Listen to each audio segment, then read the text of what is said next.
Il est temps donc d'évaluer les exemples, nos modèles exemples. Maintenant qu'on a des outils à notre disposition pour évaluer des modèles de clication dans le cadre d'une régression logistique, euh, eh bien, dans notre exemple, donc on avait, rappelez-vous, une précision de 36%, un rappel de 83%, eh bien, on peut calculer notre score F1, donc avec la formule que je vous ai expliquée, 2 fois précision fois rappel sur précision plus rappel, et on obtient un score F1 de 0,50, qui est un score très, enfin, on va dire moyen, hein, c'est le cas de le dire, reflétant ainsi ce qu'on avait déjà dit auparavant, à savoir que notre modèle est trop permissif et donc il est améliorable, surtout du point de vue de la précision. On a un bon rappel, mais la précision laisse à désirer. Donc il faudrait aller regarder du côté du seuil, hein, des probabilités, ou regarder les paramètres, les autres paramètres de calibrage du modèle, B ou W, etc. Donc il y a des choses à faire pour améliorer le modèle.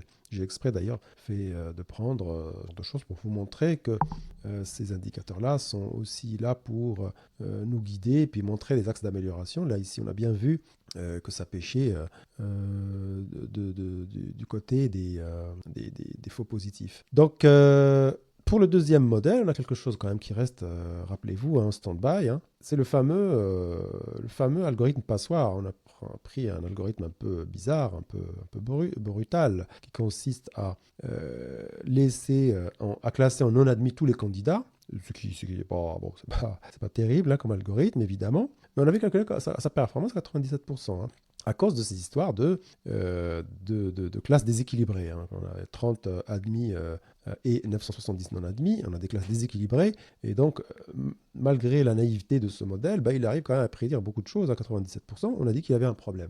Maintenant, on a des indicateurs qui permettent d'écarter ce genre de modèle de suite, puisque on va calculer sa matrice de confusion. Donc, en prédiction, on a 0 admis, hein, puisqu'il y a tout est en non admis. Et rappelez-vous, hein, l'algorithme consistait à faire une prédiction non admis pour tout le monde, pour les 1000 candidats. D'accord? On arrive quand même à prédire 970, évidemment, de bonnes prédictions, puisqu'il y a 970 non admis. Mais nos outils actuels qu'on a développés permettent maintenant on va dire, de jeter ce genre d'algorithme à la poubelle, puisque là, c'est caricatural, bien évidemment, mais il y a d'autres modèles aussi qui seraient un petit peu moins voyants, moins évidents à détecter et qui seraient aussi mauvais, mais qu'on va détecter avec cette matrice de confusion, plus les indicateurs qu'on a déjà vus. Donc, on a 0 admis dans la prédiction, donc 0, 0, et 30 en faux négatif, 970 en vrai négatif. Bon, c'est très simple. On calcule nos indicateurs, et on obtient une précision tout simplement de 0, un rappel de 0. Eh bien, cela veut dire que notre algorithme passoire ne vaut rien comme prévu.